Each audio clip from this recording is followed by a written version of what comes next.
Welcome to The Real Show. My name is Mahalia Bamford, and tonight on The Real Show, I have an amazing segment for you. And I know that you're ready to learn, have fun, and get inspired for the future. We are live on Metro TV Ghana. We'll be back after the break to kickstart this segment. Stay with me.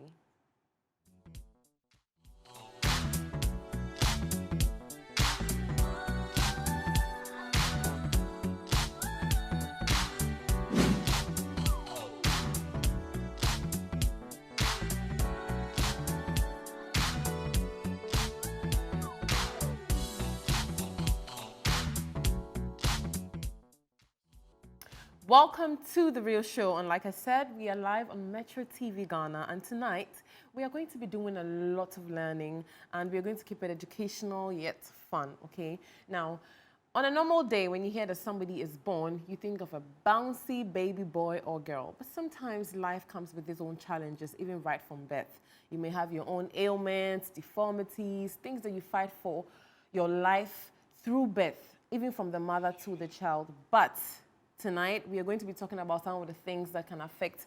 We are going to be focusing on autism. Let's have a look at this introductory video for our guest.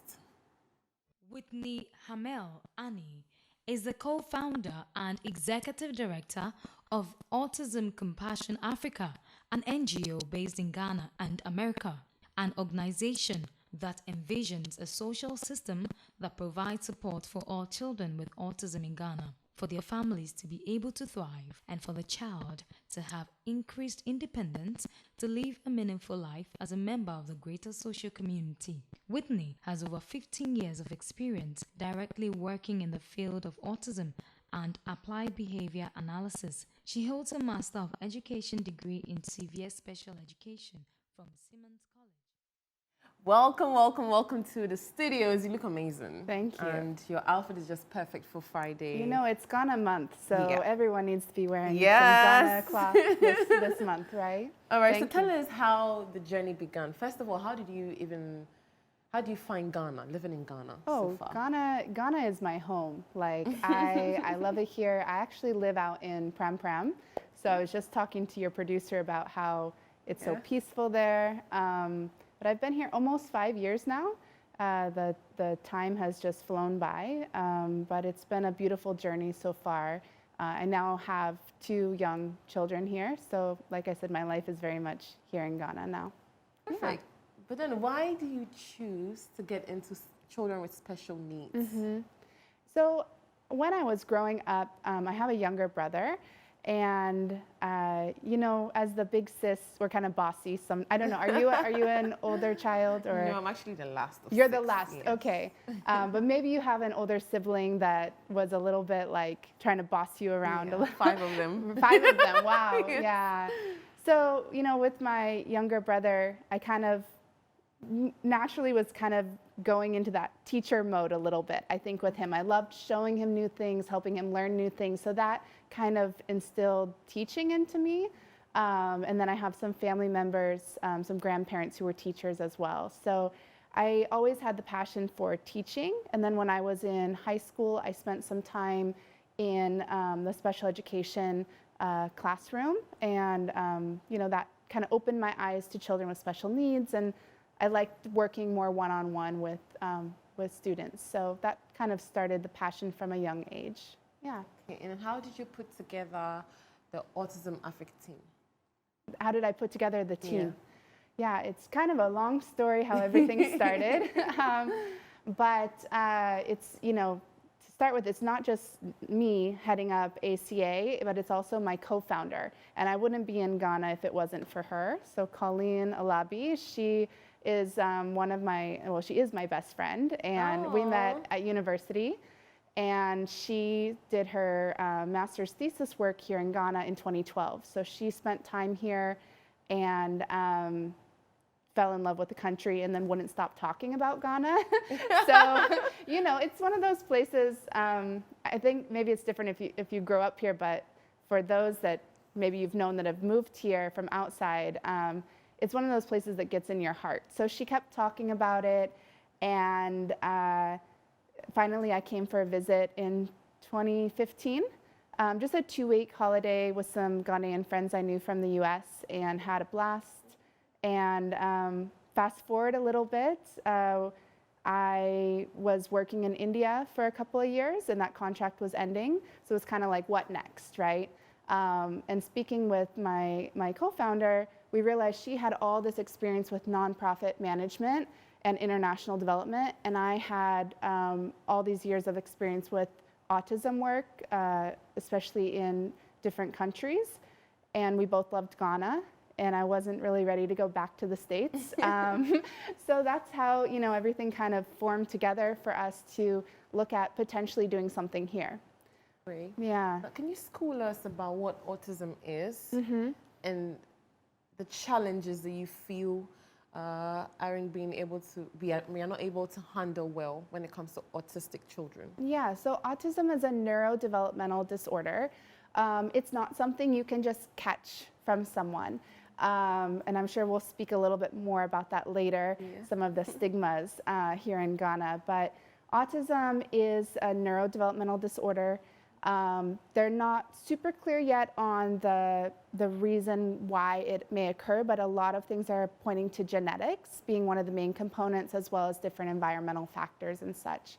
So the areas that it affects are communication, social skills, and behavior. Those are usually the 3 areas. So when it comes to autism, it's also a spectrum.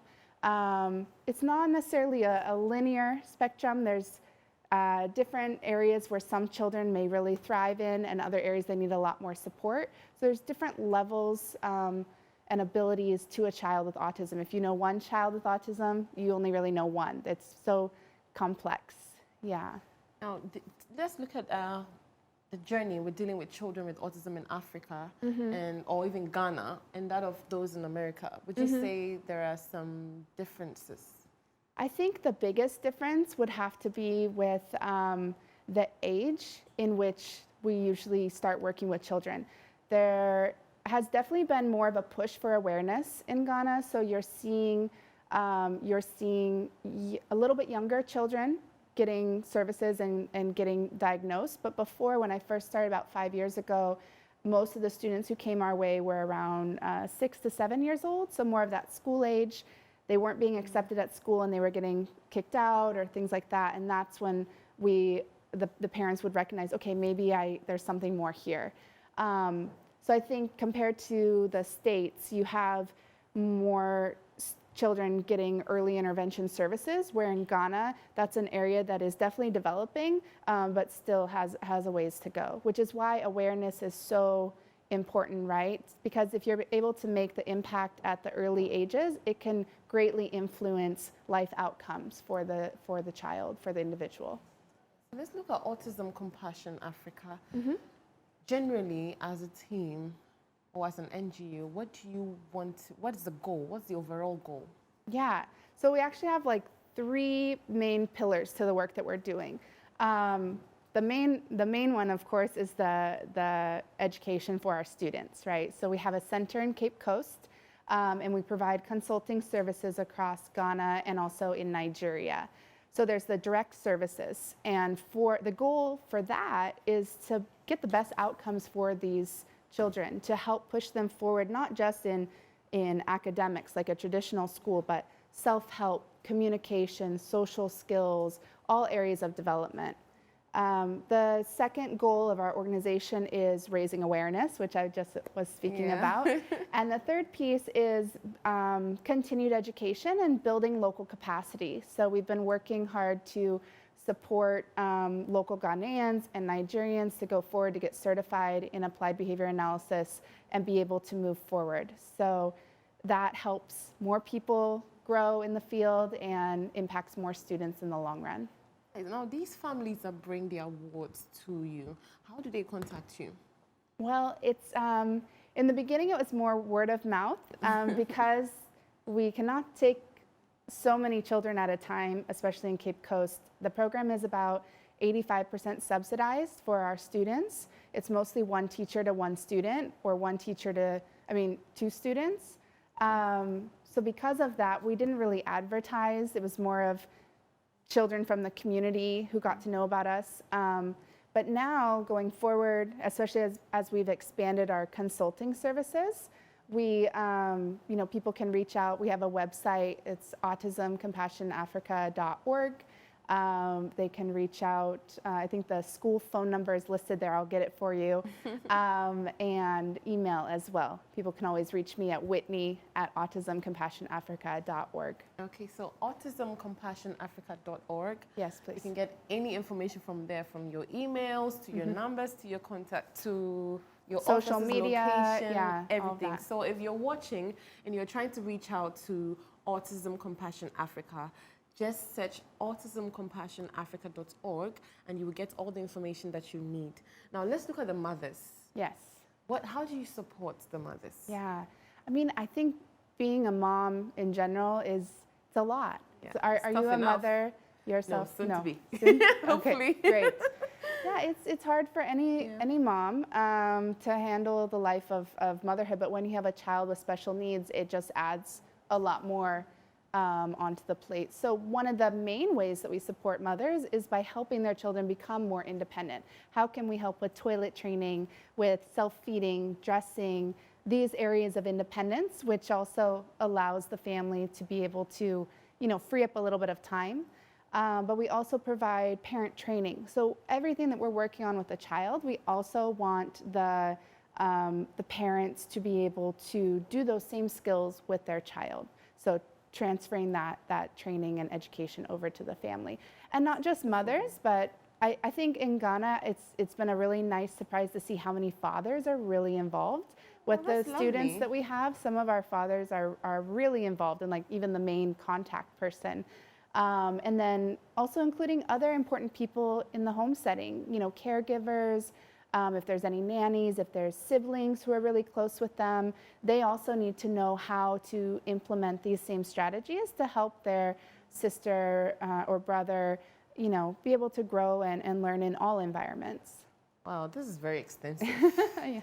Now, looking at all this lot of work that you have on you, how do you actually, manage it? How has it been, the journey?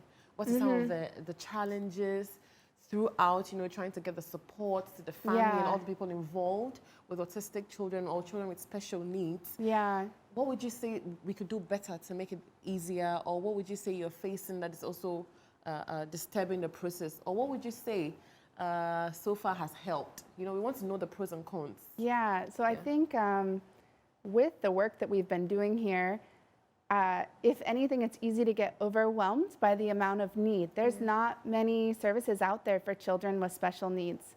And even inclusive education in the general education schools is something that needs to go much further. Some of these students don't need to be in a direct one-on-one center. Some of our consulting clients, they're in a school setting and we're supporting them in that setting. So when it comes to needs, I think it's more about building that local capacity. How do we get more teachers, more people trained up to be able to use evidence-based strategies to make the best outcomes for these individuals? But with that also is funding, right? You have to be able to pay for all these teachers. Exactly. And if it is one teacher to one student or one teacher to a couple of students, most families can't afford that. So how can we look at, being creative with funding? How can schools be able to do more with inclusive education, hiring special education teachers for each school? Each school should have a special education department.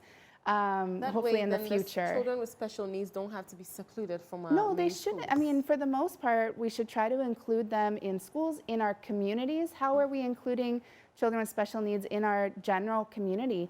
How about, teenagers and young adults? What type of job opportunities are out there for them?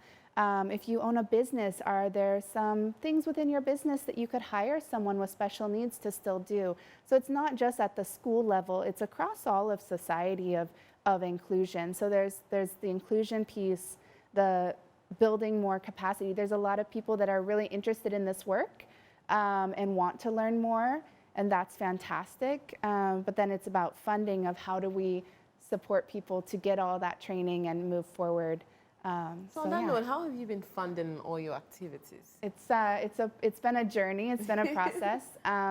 We're also a 501c3 nonprofit in the U.S., so we do some fundraising there. Most of our funding comes through the consulting branch, so we work with families and schools who can afford the services, and all of those funds go back to support the students in Cape Coast. I also, with my co-founder, opened an additional business in the U.S. providing the same type of therapy, but in the States, it's funded by insurance companies. So that's a for-profit business where a significant portion of the proceeds come back to support the work we're doing in West Africa. So I think when it comes to funding, people kind of get stuck and worried at times, but before starting some of these projects, sometimes you got to take a little bit of a leap of faith and you know, be really creative. And you know, I think when you're doing good things will happen. So we just move forward. And then we do have some wonderful donors here in Ghana as well that support our NGO too. Great, but do you plan on writing an appeal to governments or governmental bodies or even like insurance companies or maybe a board for insurance companies just to sort of get this similar thing happening in Ghana? Yeah, so there's definitely some next steps that we need to do. I think sometimes we get so busy with the day-to-day work with the students that now, especially after COVID time, right? We were just in survival mode, and we survived, and now it's time of, okay, what are the next things we need to work on? So I think reaching out to additional government officials, and like you said, with insurance companies and such, to get them on board, to provide these services, because every child deserves education, every child deserves the right to be the best version of themselves and be happy in the world, right? So we do need to get the Ghana Ministry of Health, we need to get the Ministry of Education, and we need to, you know, make some appeals to some insurance companies as well, because this is a great cause. Thank you. That your organization is taking up. And how is awareness going so far? So I think prior to COVID, we were doing great about getting out there. We were given a small grant by an organization within our field of applied behavior analysis to develop a local public service announcement. So my staff wrote and acted and directed in this beautiful PSA. You can find it on our YouTube about autism, and it's actually in Chi. So it's in Chi, and then there's sign language interpretation in the bottom of it, and then we recorded a radio version in Fanti for Cape Coast area. So that was one piece, and then we used that video when doing walks around the community to share with others about autism, and so we've done some different community outreach programs at churches, at universities, but after COVID, you know, everything kind of shut down. Now it's time to do more, and we're in that process. We're starting to look at planning too, because World Autism Day is coming up on April 2nd. So there's some more outreach and media work to be done that day as well. I think we should reach out in such a way that we can have a social media campaign or something where people like myself and everybody else who is, you know, being educated by your organization can appreciate the effort, and maybe with a post or a tag, that'll be great. Create awareness as well. Yeah. So we are looking forward to Autism Day. Great. And in Ghana, you are just in Cape Coast, right? The center is in Cape Coast. We do consulting in Accra, and we're opening a small clinic space in East Legon in the next couple of months. And then we work in Abuja and a little bit in Lagos as well. So we've developed people in those areas. I used to go to Nigeria every month.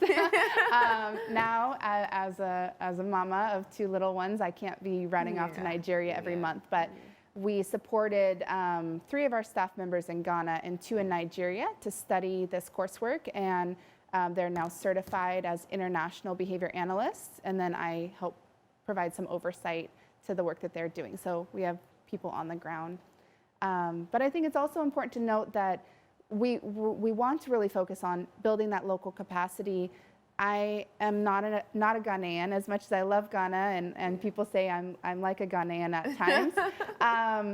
I will never truly be able to relate to families the same way, right? So I think the best person to work with a Ghanaian is a Ghanaian.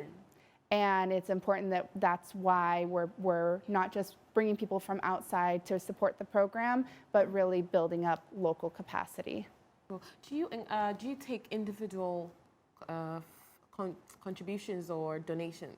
We do, yes. And would they get the direction as to how to do that from the website? Yeah, there's a direct link on our website. Actually, there's a donate button on there. If someone wants, that's I think via PayPal. If someone wants to donate via Facebook, there's a donate button on there. And if they want to support here in Ghana, we can share our details. We have an account at GT Bank. I don't have a Momo set up. We need to set up a Momo. People always ask me that. So that's definitely on my to-do list. But if they reach out via the school number, which I'll get you during the break, and or email or the website, we can share those details with them. Yes, and now let's look at the medical system we have here in Ghana. Do you think that even our hospitals, we generally have more people that are aware of the special needs of autistic children? Because it looks as if when it comes to autistic children, they always need somebody to be around them. So in the hospitals, when we go to the children's hospitals, are there special treatments, for them, or are there people trained with special needs to handle them? Because not everybody may be comfortable with reaching out to the organization. Some parents try to, do everything on their own, and when they have some medical problems, they just go to a normal hospital. So how do you think we can bridge the gap between parents who are not reaching to organizations like yourself directly, who are trying to do everything on their own? If they have an interaction with a medical institution like a hospital, a clinic, do you think that there's some sort of training, maybe first-hand training to nurses? Yeah. So in case there's a child with special needs, there's a way to go about it. I think that's really important. A few years back, we did some training at UCC with the nurses to share about autism and special needs. And there needs to be more of that, because a lot of times medical professionals are some of the main people interacting with this population. And there's a sorry, got distracted there for a minute. So it's important to train up. There's a lot of doctors who are very knowledgeable in their field, but maybe don't know as much about autism and special needs. These individuals oftentimes have difficulty with medical procedures, allowing some autistic individuals don't like being touched. Some are okay with it. Some maybe have some resistance. As you know, even all children have difficulty with medical procedures, but with a child with autism or special needs, sometimes they need extra practice and time, and it would be good for us to support medical professionals to learn some different things they can do to make their environment more autism friendly. Also, when you go to a hospital here, sometimes you have to wait a long time, right? And if you're having to wait in the office space for 4 or 5 hours before the appointment, that can be very difficult for these children. So making some allowances for special needs children where they don't have to be waiting for long periods of time. Maybe someone could be there waiting for them and they're out in the car, or they're elsewhere and called at a specific time. Those would be some accommodations that would really make a difference for these families. Now, in Ghana, I'm not sure what it is, if it's tradition or how spiritual or how our forefathers used to be, or just how religion has evolved. But there are a lot of misconceptions about children with special needs, or autistic children to be specific.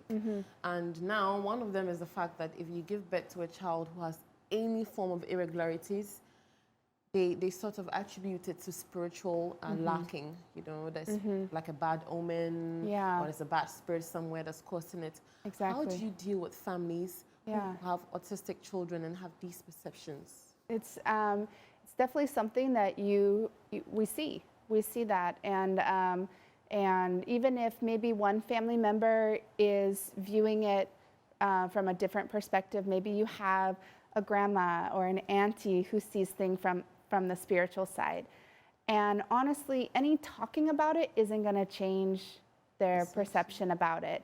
It's more through the work being done them being able to see other students who have been able to make gains and grow and learn, that I think makes an impact. But it's difficult because, like I said, no talking about it isn't going to just convince someone that, oh, it's not spiritual, because those are very ingrained beliefs, right? And so what we do is, more of support the family the best that we can, really support the families who are reaching out to get the support. Oftentimes, there's so much stigma in their community. Like I said, even if it's not a grandma, maybe it's a neighbor or somebody that's in the ear of the mother. So it's really important to be there for the families, to connect families to other families that we work with. And I think, the sharing of experiences can help break through some of those stigmas that are out there and beliefs that some families may have. Yes, and also looking at the fact that Ghana is mainly a Christian country, if we have some respectable or nationally recognized men of God come out and maybe share a word or two, that can be published on your social media platforms, and it can help to, turn around some of these conceptions. Exactly. Because we are in a country where in Ghana, we actually sometimes we respect men of God more than our own fathers and people that we're supposed to look up to, Exactly. So maybe that would help with the misconception, because I can't begin to imagine how much more difficult your work is going to be when there are, your work is already cut out for you, and then there are going to be misconceptions, and causing a lot of issues and all of that. So that would also help. Yeah. But we'll be back to continue this amazing conversation. So like you heard, if you know anybody who has autism, it is not a spiritual thing. It doesn't make you less of a person or any way, and they do not have to be stigmatized against, okay? They are part of us, they are family, they're human just like us. They just have a little bit of a challenge, and we can reach out and help them, integrate them into the society so that they, just like yourself, can also get the love that they deserve. We'll be back after this break.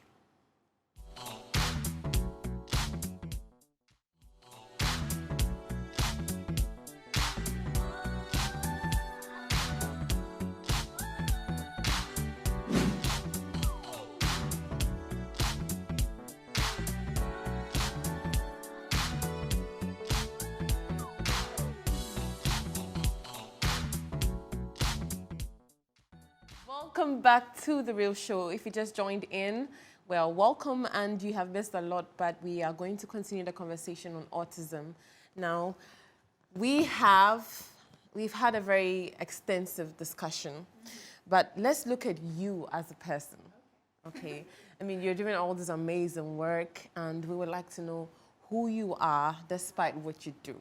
So talk to us a bit about how it's been, settling in Ghana, so that if somebody's watching, they sort of know what to look out for with the weather. I heard you say something about how the weather reacts with the hair, because your hair texture is different. Yeah, you were commenting on it looking nice, but soon it will. I'll walk outside the studio and and how it's been, with society, blending in with work and life. Yeah.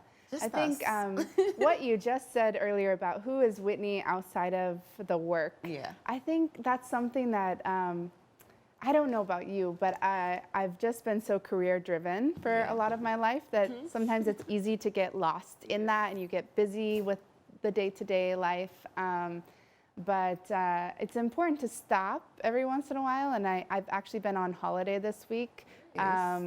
But I'm happy to come on your show tonight. Yeah, we're happy to have you.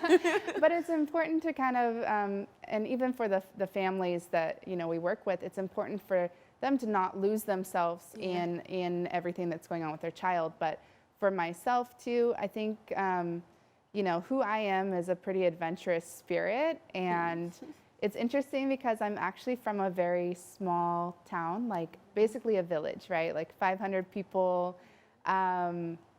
And not many people make it this far of a journey. So it's been a really great life so far. I think I hopefully have a long way to go. Oh, you have a long way to go. But what I love about being in Ghana is that you don't have to go very far for adventure. This is Ghana month, right? Yeah. This is the month of independence, hence the Ghana cloth today. Yes. And you know, it's I love being here and how you can travel not very far and just see so many different things, right? Going to the different regions. We live out in Pram Pram, and it's not very far to go to Ada, to the Volta River, and so, you know, Have I you think enjoying the beaches? the beaches, yes. So I'm going tomorrow. I'll be at Golden Beach Nice. tomorrow with the family. Yeah, I think it's important that, you know, we don't just get stuck into being one thing or one way, but remembering who we are and you know, trying different things. And Yes, variety is the spice of life. So. yeah, exactly. And there can be a lot of that in Ghana. And I think this is a very, of course, everyone says it's a very welcoming culture. As a foreigner, an outsider, I haven't really felt like an outsider as much. I've been very lucky that I've been supported by so many people with the work that I'm doing here and just being here. And I have great family members. My husband has many sisters and brothers, so it's nice to have a lot of family around as well to support. Well, you're Ghanaian. You're married to Ghanaians. Yes. So for us, you are 100% Ghanaian. Thank you. And you're welcome. We're glad to have you, and great job with your team. Thank you. And let's look at how you handle family, juggle the whole family thing and your work. Because, you know, over here, a lot of moms are sort of limited to being a mom culturally. But thank God it's the 21st century. Education is changing a lot. We are venturing into career and all of that. And it can be very challenging. Yes. So share your experience with us, you know, how you combine taking care of the kids and, you know, you have a husband, you know, your whole home, and then work. How do you juggle the two? Yeah, and it all happened during the pandemic too. So because when COVID hit, my oldest was 4 months old. So that was really like a reality check to life. But yeah, being a mom is the best job in the world, I think. And but it's a lot, and trying to have a career and you know, maintaining the different aspects of myself. So it's not easy juggling it, but I'm lucky that I have a really wonderful support system.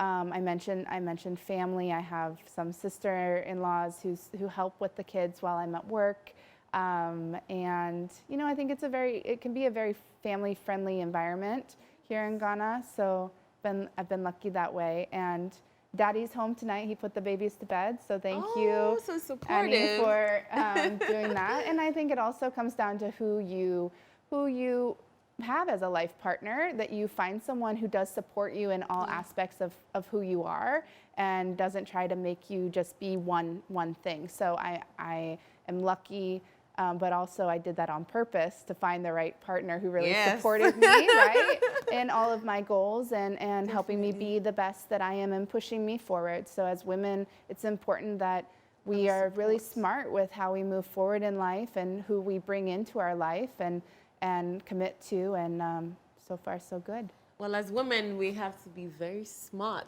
with whom we bring into our life and whom we commit to. This statement is very, very deep. Okay, so if you're a woman watching, this is a women's show. This is a message from Whitney and myself. I'm joining in to you. Great. And you heard that on the real show. So you can do it just like here, okay? It's okay to have a support system. It's okay to have a supportive partner, and everything will be fine, because yes, as a woman, you can do it all. Yes. Now, it is time to get the contribution of our viewers. Great. Yes, we're going to give you the chance to call in and, you know, contribute to the conversation that we've just had or ask your questions. So the number is on the screen, 055 00 89807, 055 00 89807. Call in and join in the conversation. Any contribution you have, we are willing to listen. Now, let's listen to Whitney about what motivates her in life. So you tell us, what motivates you in life? What keeps you going? You know, definitely you're going to have, you know, the downtimes and so on and so forth. So in those cases, what keeps you going? What pushes you to keep going? What pushes me to keep going? I think it's just finding the happiness in the daily things. Like, it's easy to get bogged down if one thing bad happens, but trying to really hold on to when those good moments happen.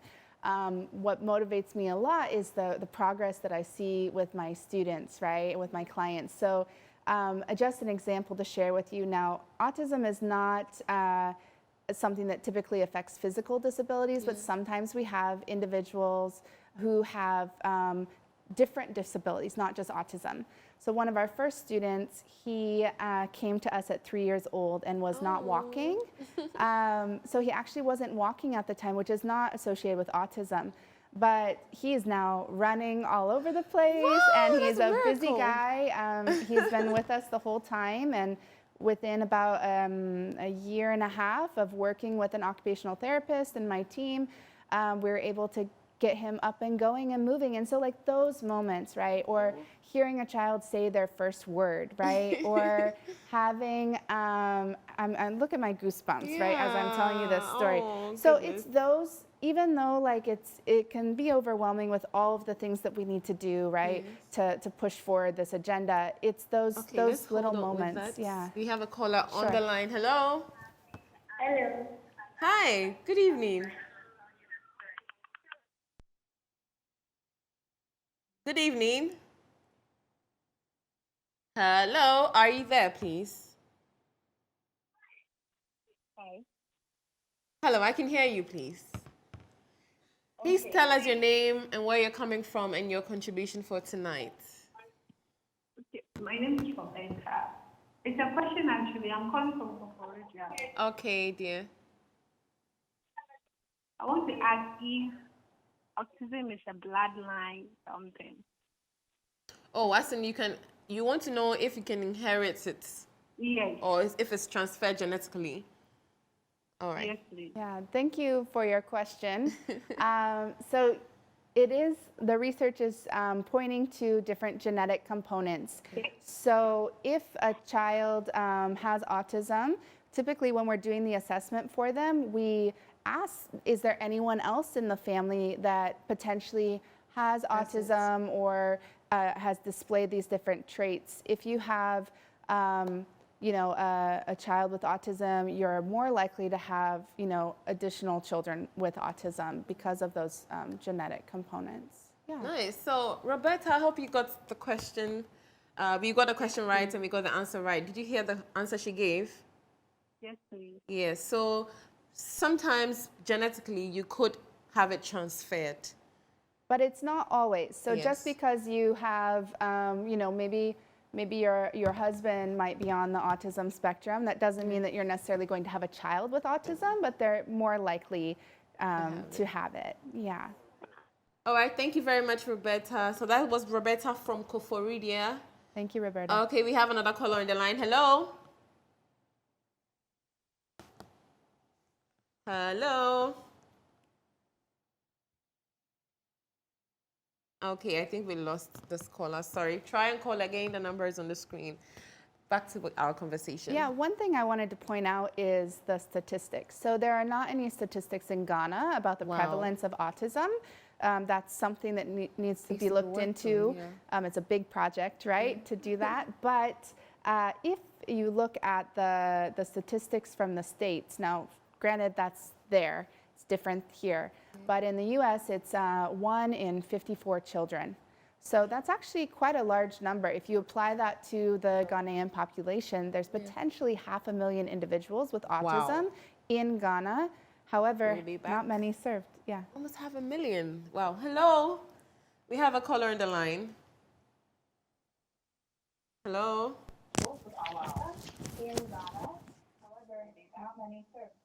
Hello. Hi. Good evening. Good evening. Please, your name and where you're calling from. My name is Kobe. I'm calling from Ayawaso West. Okay, Kobe from Ayawaso West. What do you have for us, please? I want to ask if your system, can you go to the hospital to check if you have autism in your genes or something like that? Okay. So he wants to know if there's a way to even check if you have the possibility of having, I don't know, autism in your bloodline, or I don't know if there's a way. So with autism, there's not like a blood test at this time that you can take, right? It's how autism is diagnosed is by professionals who have extensive experience with children with special needs, primarily doctors, and it's through observation and then family history and such. So looking at those skills with the communication, the social skills, and then repetitive or restrictive behaviors. So at this point, there's not like an exact test you can take. It's more of through observation and such that diagnostics come in. Okay, I hope you got to ask Kobe. Well, maybe Kobe is not on the line, but now we know that there's no such thing as a test. There's no such thing as a test for autism. So we have another caller on the line. Hello. Hello. Hi, good evening. Yes. Your name and where you're calling from, please. Bedroom, come from Mongolia. Okay, what do you have for us, dear?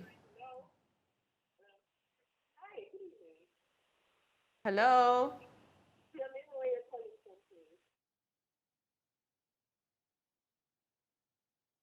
Hello? Oh, I think we lost him.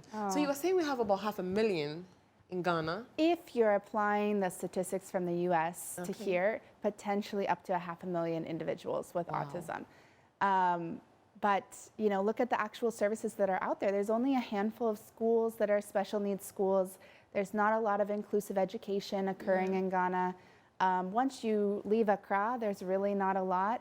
Each region has like a government special education school.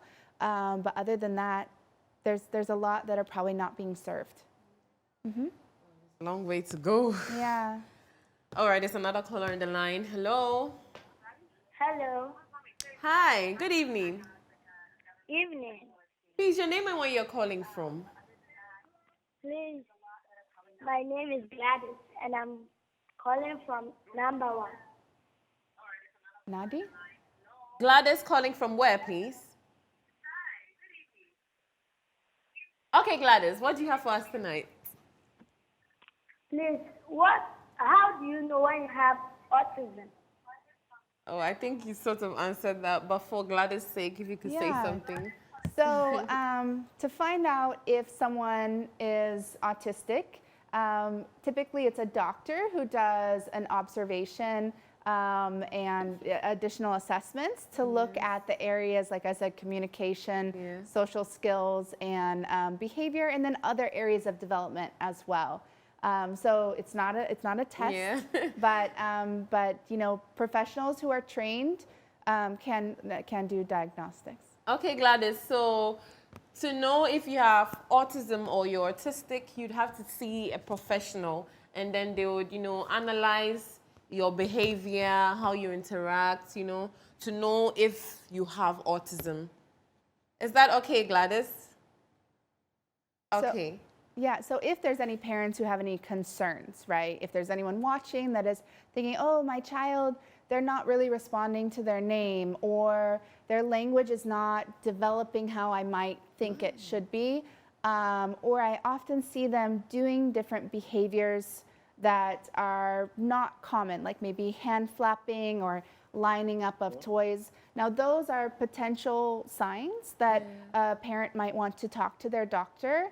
And if you really feel in your gut, maybe something is going on and a doctor isn't listening to you, talk to another doctor, right? Not everyone is trained up to look at autism. So seek out specifically maybe a pediatrician that has some experience like this. Okay, thank you. We have another caller on the line. Hello? Hello? Hi, good evening. Good evening. Your name and where you're calling from, please. Yes, please, I'm calling from Asamankese. Okay, Asamankese. My name is Kosi. Hi, Kwesi. What do you have for us, please? Please, I want to ask a question about someone who has an autism. Is it possible that the person recovers entirely? I didn't hear. Is it possible that a person will what? Recover. Oh, actually, is it something you can be treated for? Okay. So, thank you, Kwesi, for your question. And this is a question we get often from families.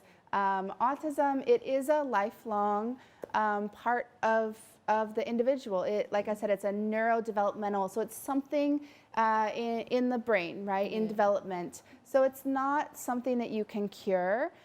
If you hear someone saying, oh, I can cure autism, or I can make the child recover from it, that's kind of a warning sign that maybe this is a little sketch, right? Sketchy, yeah. But that's not to say that we can't help individuals be able to be independent in life and grow and learn. You know, you have many famous individuals who are on the autism spectrum. Look at Albert Einstein. You know, sometimes you have, it's just that their brain works a little bit differently than ours. Just because someone is autistic doesn't mean that they aren't going to be able to, you know, have a family someday or have a job or live independently. Some individuals may not be able to be at that level, but some will, and they do. And so it's not, doesn't have to be a big scary thing, but it's about how can we get our children the support they need as early as possible so they can be their best selves. Great. So, Kwesi, this is a condition that actually exists in the nerves in the brain, and so you can't do much about it than, you know, train and be able to live with it and have the best out of life. And so, autism doesn't necessarily limit you to a life that is less, because people, like she said, even Albert Einstein was actually diagnosed with symptoms of it or something. So I don't think he had a formal diagnosis, but if you look back, there's him and other individuals. Yes. So famous that individuals, there's evidence of people who have lived full lives, you know, despite the condition. And so others are not able to, but others are able to. We have another caller on the line. Hello. Hello. Hi, good evening. Good evening. Your name and where you're calling from, please. I'm Joshua, please, calling from Kaswa. Hi, Joshua from Kaswa. Please, what do you have for us? Oh, okay. I want to ask this autism you are talking about. Yeah. Do we adapt, like this adaptation, do we adapt? Because some people learn, example like those who stammer. Yeah. Some people also learn from that. So although maybe it could be from a bloodline or lineage or whatever, I want to ask her, do people adapt that too and they cure too? Is it curable, or can traditional medicine also used to be cure that's autism? Okay, so she would handle the first part of you saying it's something you can adapt, but she's already answered the fact that it can't be cured. You rather train yourself or whoever you have with you who is autistic so that they can, you know, overcome any limitations that may come with the condition. But he's asking, you know, like with stammering, over here we believe that sometimes people adapt it, you know, you sort of, maybe you get angry too quickly, you're not able to take your time and talk, and with time you begin to stammer, and so you can actually be trained to overcome that. So is that the case with autism? So with autism, especially when you look at the social skills, the social aspects, of course we're going to support our individuals to be able to learn skills that help them integrate into society. But I think what's really important is that as a society, we are also adapting and making space for neurodiversity, for people to be different, and that it shouldn't be that we're trying to train the child to be exactly like every other child. It's about how can we help them learn and grow. But if something, you know, maybe they do hand flapping or things like that, it's not hurting them, it's not hurting anyone else. How can we still welcome them in our society? And I think that's important. So it's not just about the child adapting to society, but us adapting to the child. Yes. Okay, that was a great answer. We have another caller on the line. Hello. Hello, I'm Stephen speaking from Kumasi. Hi, Stephen from Kumasi. What do you have for us, please? Please, it seems that most people, when they are diagnosed with autism, also are having this Savant syndrome, something like that. It's a common factor in people who are autistic. So I wanted to know what's the relation between the Savant syndrome and being autistic. Thank you. Which syndrome? I think he's talking about cerebral palsy or something. Oh, if there's a difference with that. I said, I'm talking about a Savant syndrome. Sorry, we're not getting you clearly. Come again, please. Savant syndrome. Savant syndrome? Yeah, most people who are autistic are having it. It's something that like. Oh, is it the same as what we call Down syndrome? No. This one specifically means them something like brilliant. They are able to get facts savant, right. savant. Okay. Savant Yes. syndrome. Yes. Okay, I think we got you now. Question. Yeah, good question. I'm sorry, I wasn't hearing you clearly. Yeah, So myself savant, too. that Okay, would be okay. exactly like what we were talking about earlier about like the Albert Einsteins of the world, right? That are really brilliant in specific areas, but usually when it comes to like mathematics or music, those that are savants, I believe the statistic is like 2% of the autistic population. So it's not everyone, but there is a portion of the autistic population that are savants, right? I believe it's around 2%, but I could be wrong with that. All right, so about 2% of the general population of autistic people, or 2% as in a percentage or probability. The chance is just 2%. Is that what you're saying? That's the number that's popping up in my head, but we would have to look that up. But yeah, and I think in general, though, sometimes autistic individuals may really focus in certain areas and do well. So how do we shape up and support them in growth in those areas? Yeah. Well, I hope your question is answered. Thanks for calling in. Now, we're talking about the statistics for autism in Ghana before we started taking in the questions and answers. So you said about, from what you have from the US, 1 in 54 children. I believe when they look at the latest numbers from the CDC, if you apply those same statistics here, it's close to 500,000 individuals. We don't have any studies in Ghana at this time. That's a big gap we need to fill. Something that needs to be looked at. But you know, it's also tough because sometimes people hide away these children, right? Or they send them to prayer camps or other places. So it may be difficult to get a real accurate number, but it needs to be done. Yeah. We've had an amazing discussion, and I'm so glad and honored to have this time with you. Thanks you. for gracing us on The Real Show. Thank you. And you for watching. A big thank you to you and my team. And also my hair is from Hair Highness. My makeup is from MB Studio Fix. My name is Mahalia Bamford. This has been The Real Show live on Metro TV Ghana. Catch a repeat tomorrow evening, same time, and do have an amazing weekend.